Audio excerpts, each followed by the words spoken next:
Está no ar o nosso programa Espaço Cidadão, numa parceria com o INCT, Instituto Nacional de Ciência e Tecnologia, com o Observatório das Metrópoles, hoje tratando sobre um tema muito importante, ao longo de uma série de entrevistas que estamos trazendo para compartilhar com vocês, que discutem reforma urbana, direito à cidade, os dados dos censos em relação às regiões metropolitanas, mas hoje o assunto vai tratar, numa parceria com o Observatório, exatamente da questão da reforma urbana, né, que completa 60 anos, e vamos compreender um pouco, né, a origem dessa discussão, o contexto histórico, quando ela nasceu, né, quais são as relações com a questão fundiária, com a questão da habitação, né, quais são os principais temas que são discutidos pela reforma urbana hoje no Brasil, né, são esses temas e mais outros que vamos tratar aqui no nosso programa Espaço Cidadão.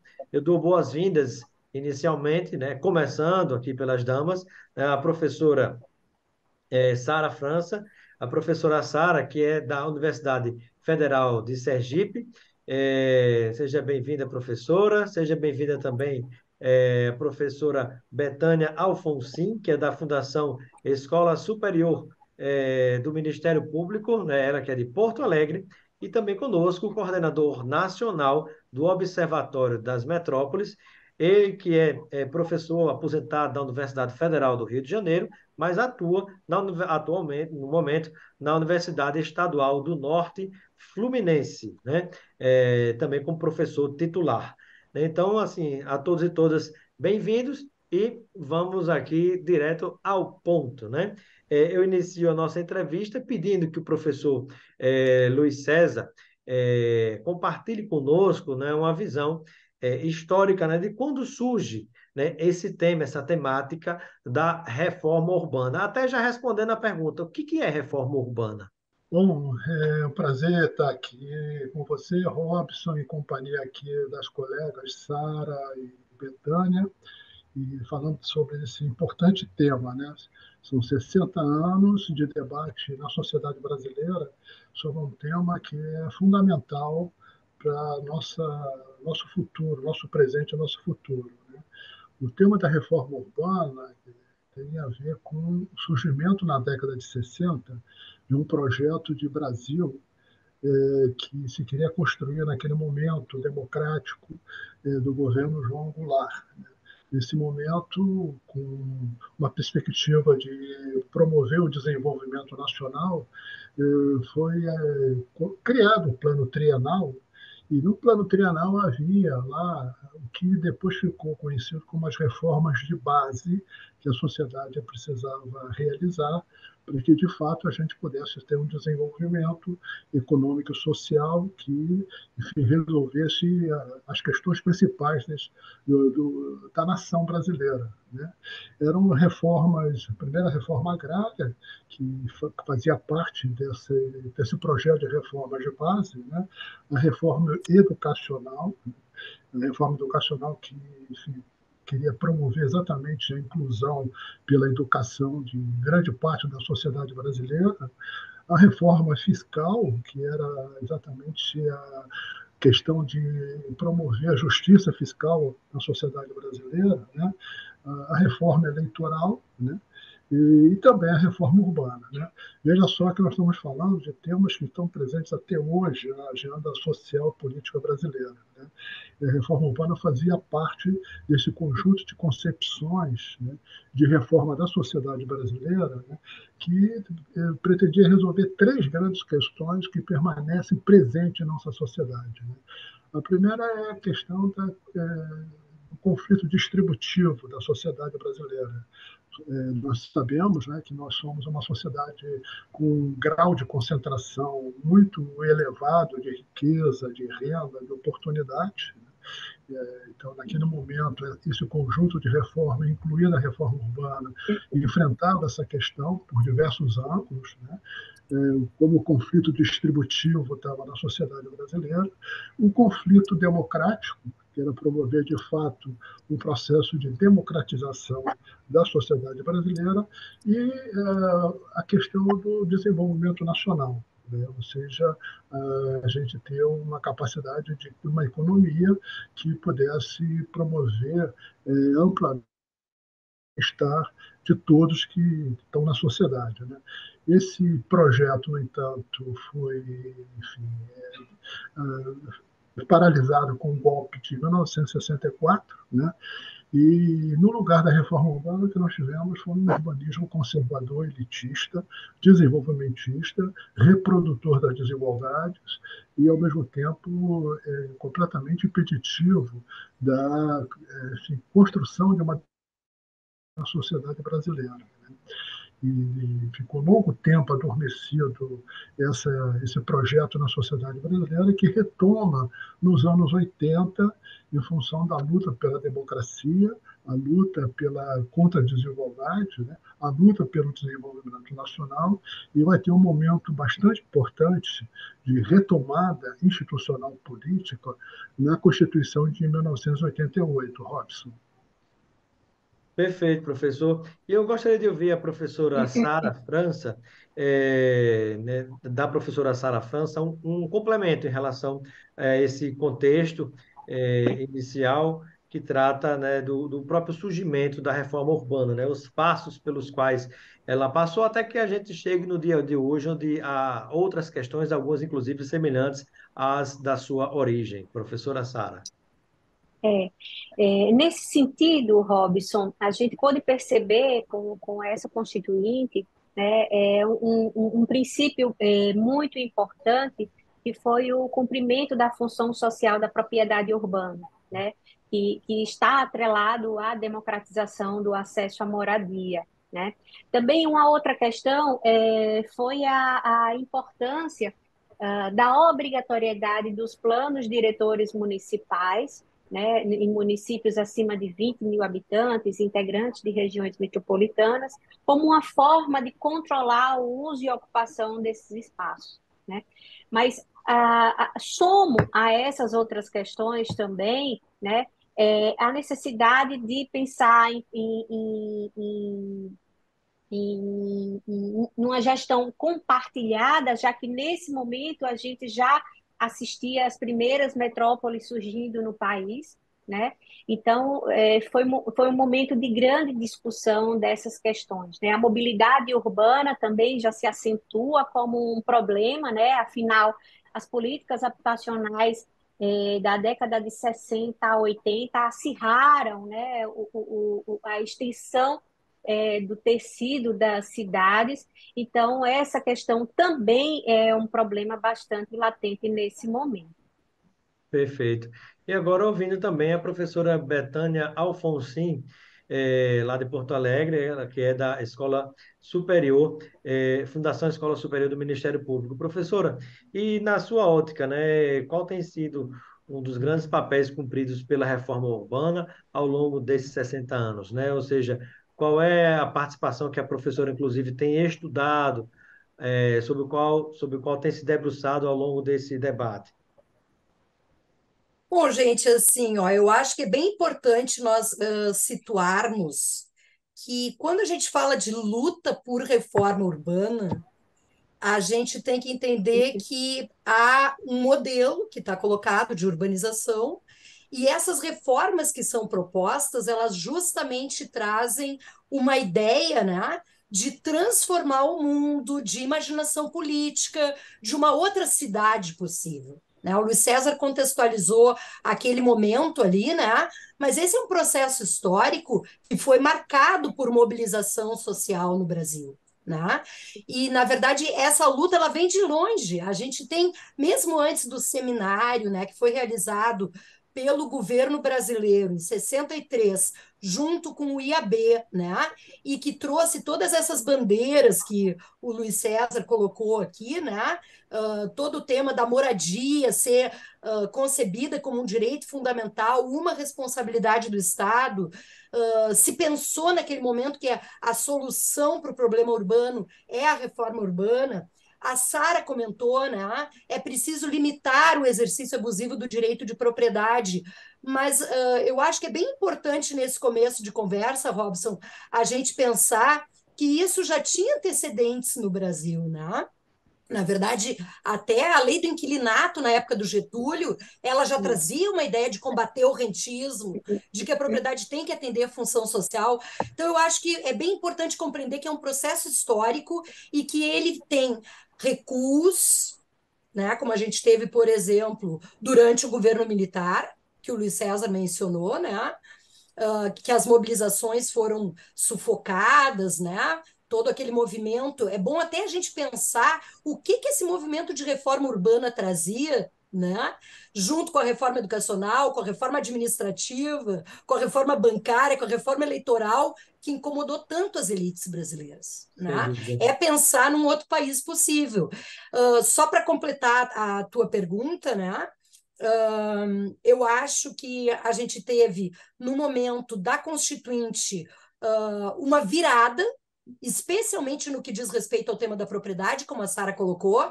Os municípios passam a ter uma possibilidade muito grande de incidir, né, nas cidades, limitando esse exercício do direito de propriedade de forma abusiva, e eu tenho me dedicado a tratar com esse tema, tá? Já que você perguntou sobre as minhas E algo pesquisas. importante destacar, né, professora, a questão da função social da propriedade, né? Ou seja, Isso. ela, quando ela não cumpre essa função social, ela fica à mercê, inclusive, de poder ser desapropriada a bem da utilização do público, né? Aí temos espaço para a defesa jurídica, constitucional, inclusive democrática, cidadã legítima, de movimentos na área urbana, como o movimento dos trabalhadores sem teto, na área rural, do movimento dos sem terra e tantos outros, né, que lutam para fazer valer esse direito assegurado na Constituição, né?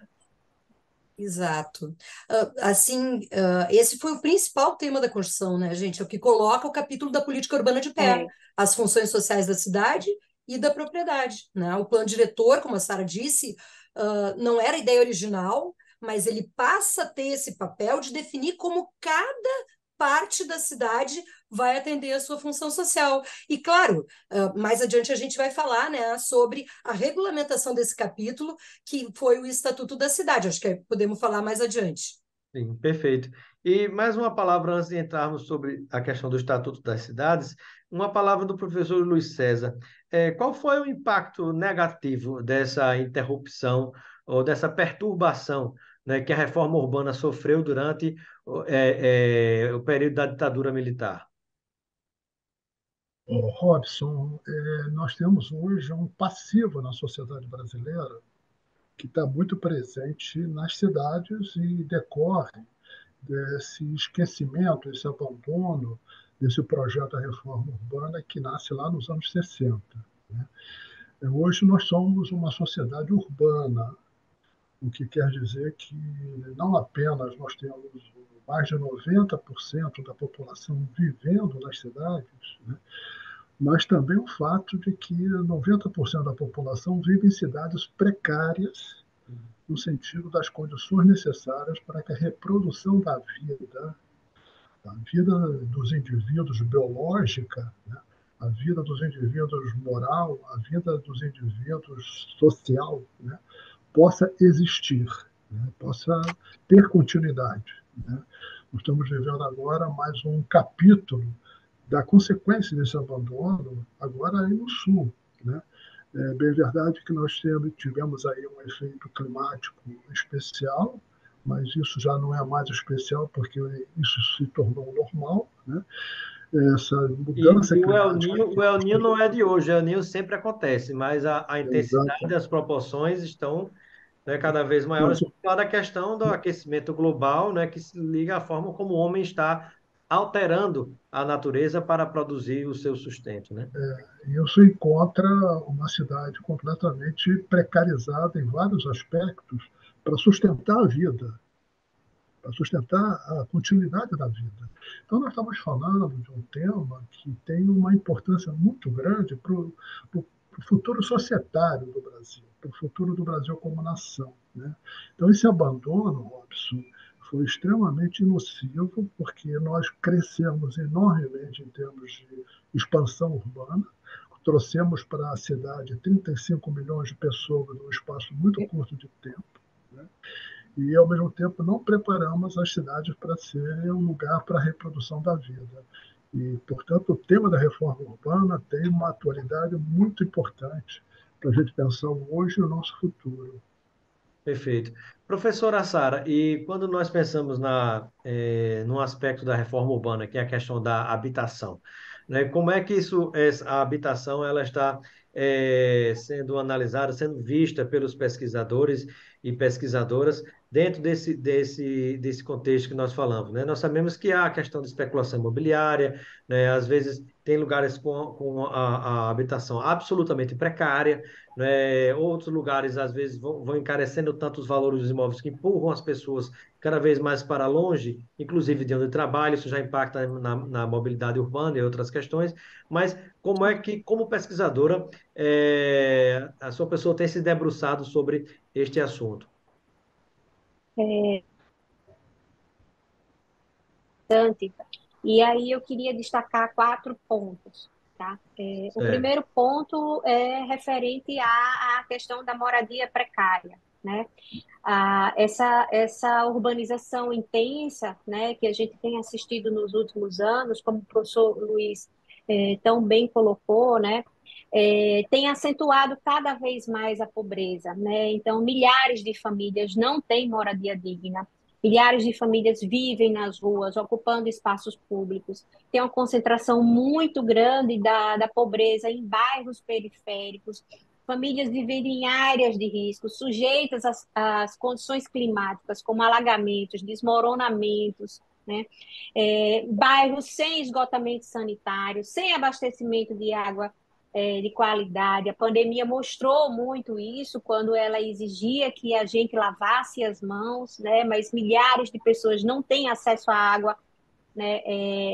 Ao abastecimento, vias sem pavimentação. Essas famílias moram distantes dos postos de trabalho e, consequentemente, têm gastado horas e horas e custos altos dos seus salários com transporte público de péssima qualidade, né? São custos que extrapolam a renda mensal, né? Então, são pessoas que se encaixam num cenário de vulnerabilidade social, de insegurança alimentar, né? Sem acesso à educação, à saúde, ou seja, elas estão à mercê do direito à cidade, né? Um segundo ponto é que, enquanto a gente tem esse cenário, a gente tem os centros das metrópoles com inúmeros prédios antigos, abandonados, né, exemplares arquitetônicos que representam a memória, né, da nossa história, né, totalmente abandonados. Né? E esses centros são áreas riquíssimas de oferta de infraestrutura, de saneamento, de linhas de transporte, próximo aos postos de trabalho, né? O que poderia, se esses espaços fossem transformados em habitação, especialmente no foco, né, de famílias carentes, poderia facilitar o deslocamento, poderia reduzir os custos de deslocamento dessas famílias, né? Então, isso tem sido decorrente da falta de aplicação dos instrumentos urbanísticos do Estatuto da Cidade, né, como eu costumo chamar a tríade, né, parcelamento, edificação e utilização compulsória, o IPTU progressivo e a desapropriação, que poucos municípios têm implementado esses instrumentos, né? Mas isso é o atendimento a essa lógica rentista de criação de novas áreas de expansão que fomenta, né, o mercado da construção civil. e o mercado Terceiro ponto, imobiliário, né? e mercado imobiliário. O terceiro ponto que eu queria destacar é com relação às práticas da política habitacional, e aí eu volto para os anos 60, né, com o BNH, o Banco Nacional de Habitação, que já inicia suas práticas através da periferização da moradia e empreendimentos de grande escala, fora dessas áreas urbanizadas, né, distantes, consequentemente, o Minha Casa Minha Vida volta com essas experiências, né?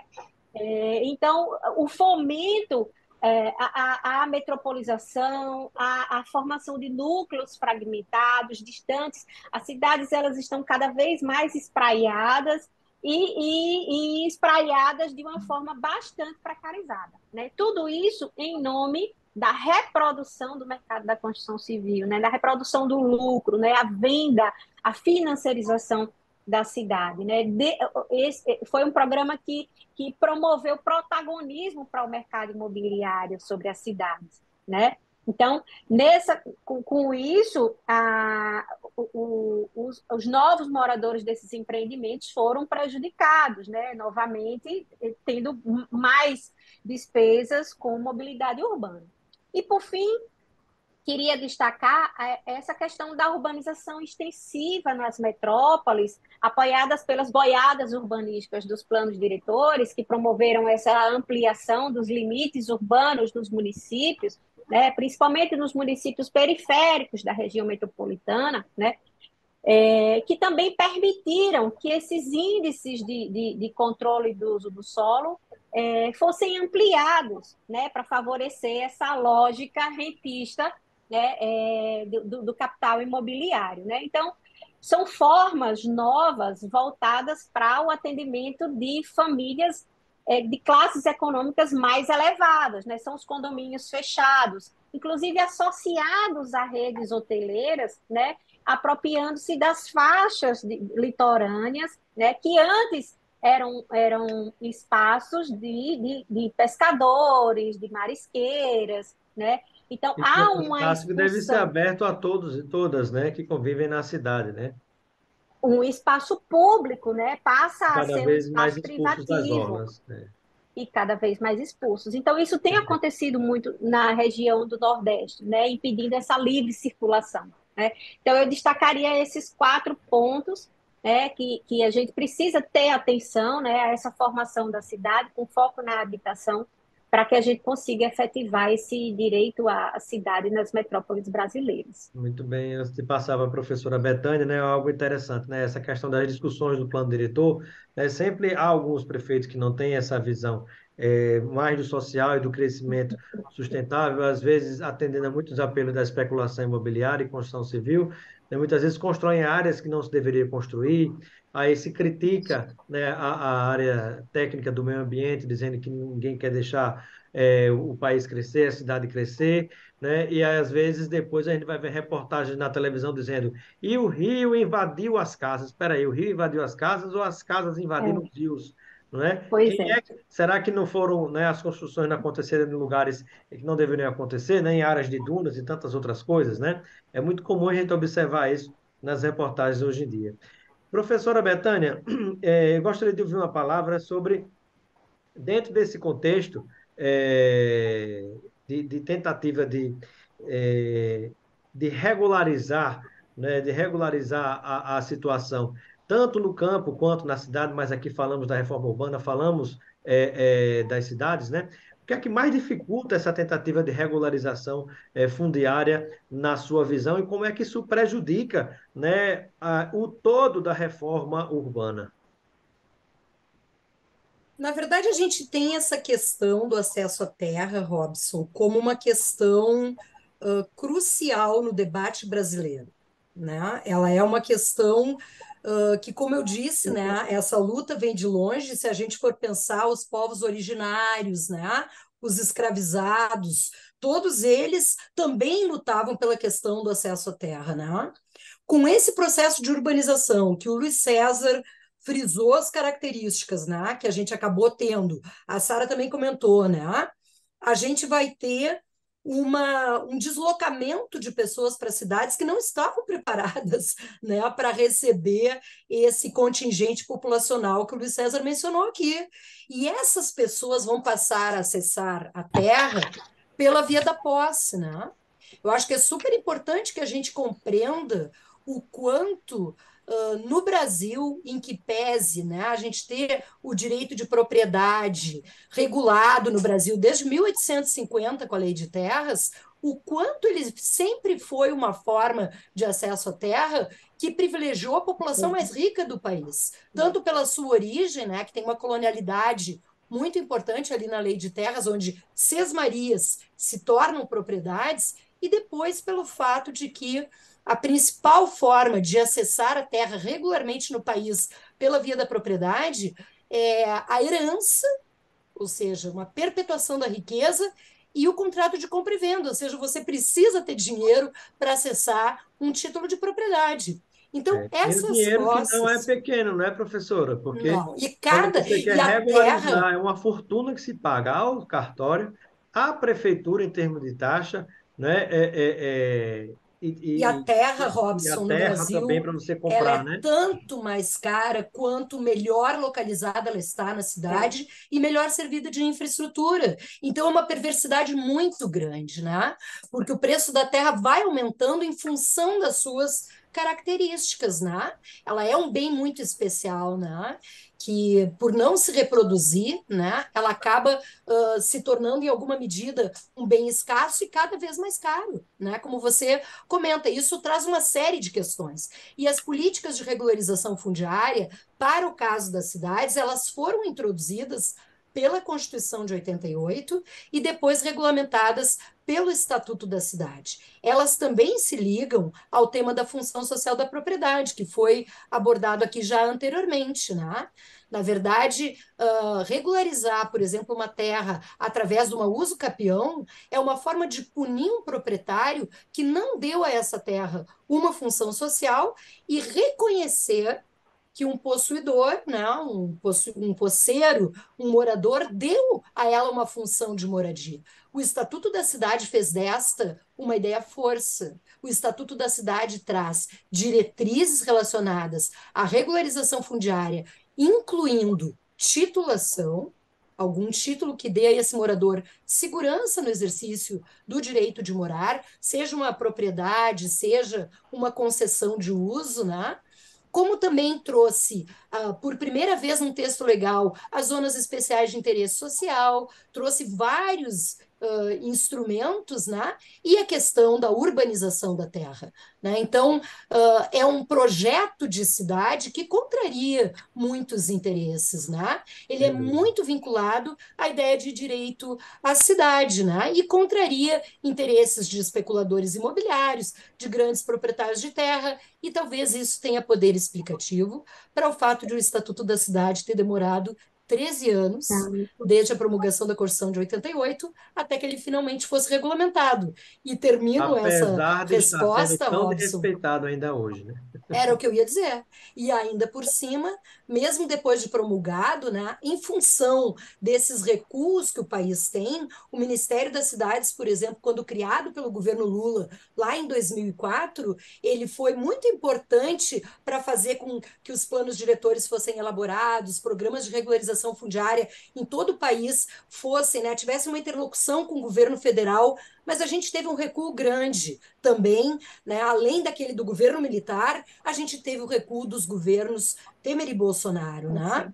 Então, efetivamente, também foi um momento de recuo, né, dessa trajetória da reforma urbana, e isso dificulta a efetivação dos instrumentos do Estatuto da Cidade. Por isso é tão importante, nesse momento, a gente celebrar os 60 anos do movimento de reforma urbana para resgatar o seu legado e a importância de implementar o Estatuto da Cidade, que é a lei herdeira desse movimento. Perfeito, né? E um detalhe importante, né, é que os próprios empresários, né, muitas vezes deveriam parar e se debruçar sobre essas questões, porque algumas cidades estão diminuindo a sua população, outras cidades estão crescendo menos do que poderiam estar crescendo, e justamente as causas mais apontadas são justamente a falta de qualidade de vida, os problemas urbanos ligados justamente por essa construção, esse crescimento desordenado, né? Então, me parece a falta de visão, inclusive, de alguns investidores que, às vezes, na ânsia de querer ter o lucro imediato, não enxergam adiante,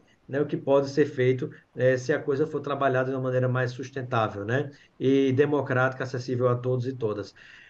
Caminhando para finalizar a nossa entrevista, eu pediria uma palavra do professor Luiz César, depois seguido das demais convidadas, iniciando com o professor Luiz César sobre, pensando nessa questão dos 60 anos de reforma urbana, né?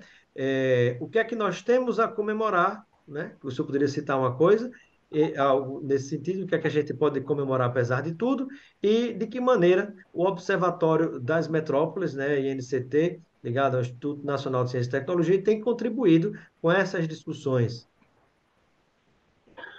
Bom, Robson, eu acho que bom, há alguma coisa que a gente pode comemorar no sentido do avanço institucional que nós tivemos depois da Constituinte de 88, da lei do Estatuto da Cidade, do que aconteceu também no plano municipal em termos de reforma das leis orgânicas, planos diretores, etc., que foram, de alguma maneira, absorvendo esses novos princípios do planejamento urbano que permitem o governo enfrentar as questões que estão colocadas nas cidades. Né? Nós temos um conjunto regulatório que é um conjunto promissor, né? Então, isso seria um lado que nós poderíamos comemorar, o avanço institucional que tivemos. Né? No entanto, esse avanço institucional ele não tem sido transformado efetivamente em políticas urbanas que, aplicando esses princípios, objetivos e instrumentos da reforma urbana, de fato promovam uma transformação dessa realidade. Né? Há várias razões para a gente explicar essa, digamos, contradição entre o avanço institucional e o que, de fato, é o padrão de gestão das cidades brasileiras. Né? Eu diria que uma das dificuldades é exatamente que o sistema político e o sistema de governo que prevalece entre nós, né, não favorece a adoção de políticas urbanas com esses princípios da reforma urbana. Né? Nós temos um sistema político baseado em emendas e remendos, né? Isso significando um padrão clientelístico, um padrão focalizado, um padrão que negocia sempre aquilo que vai ser feito em termos de políticas e trouxer votos para aqueles que são os donos do poder. Né? Então, esse é o lado ruim. Por isso mesmo, Robson, que o Observatório, desde o ano passado, está muito empenhado em trabalhar no sentido de usar os nossos conhecimentos acumulados, nossas informações, num diagnóstico da realidade hoje das grandes metrópoles, sobretudo, do país, e, ao mesmo tempo, transformar esse diagnóstico em proposições de ação que podem ser assumidas pelos atores da sociedade, pelos movimentos da sociedade, pelas ONGs, pelas entidades profissionais, que possam empurrar o nosso sistema político na direção da adoção de políticas urbanas que, de fato, absorvam o que foi o avanço da reforma urbana nesse país em termos Perfeito. institucional e legal. Muito bem. Ouvi também a professora Sara França, também pesquisadora do Observatório das Metrópoles, ela que é também professora da Universidade Federal de Sergipe, né? Eu mando um abraço também lá a Sergipe, o senador Rogério Carvalho, né? Uma grande pessoa humana, um grande político que tem feito um bom trabalho no Senado. Professora Sara, com as suas despedidas e também respondendo a pergunta, né, para a gente refletir, né? Algo que a gente pode comemorar com os 60 anos dessa discussão sobre reforma urbana e também, né, o que é que, na sua visão, né, merece ser complementado diante do que a gente conversou até agora. Para complementar o professor Luiz, né, acho que um grande ganho, né, um grande avanço foi o envolvimento da participação popular, né? O orçamento participativo teve um papel Uhum. enorme, né, nessa questão do controle social, da transparência dos gastos públicos, embora, né, tenha se encerrado consequentemente, a gente precisa retomar, né, esse instrumento riquíssimo, né? Abrindo É, parêntese, há grandes trabalhos do professor Leonardo Avritzer, né, que mostra exatamente, né, a importância dessa forma de participação, né? exatamente, né? Nos últimos anos nós perdemos, né, esses instrumentos de controle, né, em função das gestões, né, que impediram, né, que houvesse, né, esse controle social. E a transparência, né, também do acesso às informações, às decisões, né? Então, acho que tem uma comemoração dos 60 anos, mas que houve um retrocesso muito grande, né, nos últimos anos. E somando também ao que o professor Luiz trouxe, né, no tocante ao cenário da habitação, acho que o Ministério das Cidades foi um grande avanço, né, que também teve uma interrupção, né, trouxe o Plano Nacional de Habitação, embora acho que a gente precisa trazer de forma mais incisiva, né, o planejamento municipal, né, afinal os conflitos sociais ocorrem nos municípios, né? As disputas ocorrem nos municípios, né? Então, a gente precisa centrar o planejamento habitacional, o planejamento urbano, dar um lugar merecido à habitação. Eu costumo dizer nas minhas aulas que todo mundo precisa de um lugar para morar. É o princípio básico do cidadão, né?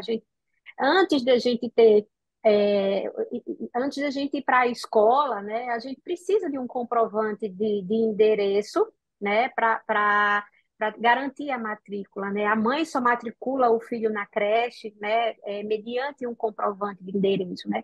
Então a moradia tem uma importância gigantesca na vida de um cidadão e a gente precisa retornar essa temática para um ponto central da discussão da reforma urbana, né? Então, acho que são essas questões que eu gostaria de destacar aqui. Perfeito. E impacta igualmente na questão de oportunidades de trabalho, né? Às vezes você não tem nenhum comprovante de residência, Perfeito. como é que você consegue um emprego, né? E às vezes quando você mora em lugares tão distantes, você acaba sendo excluído, discriminado daquelas oportunidades que estão sendo oferecidas, né? E vai trabalhar na informalidade, né? Exato. Sem os direitos trabalhistas. Então, isso gera muitos Vê como problemas, um né? problema está ligado ao Sociais, outro, né? Perfeito. extremamente interligados. Obrigado, professora Sara.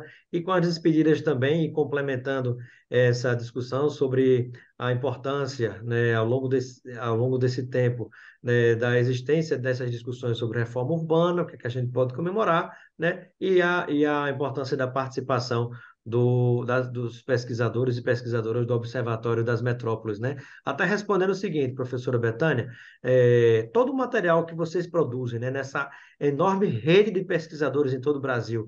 Pode ser útil nas campanhas políticas aí de 2024, os prefeitos estarão aí disputando alguns reeleição, outros tentando abraçar projetos de cidade, né? Cabe essas discussões desenvolvidas pelo Observatório das Metrópoles, né, dentro dessa questão de reforma urbana, como pautas políticas nas campanhas, né, tentando discutir modelos novos de cidade? Então, Robson, eu acho que uma coisa que a gente tem a comemorar é, por exemplo, o fato de a gente estar aqui, 60 anos depois, debatendo esse tema.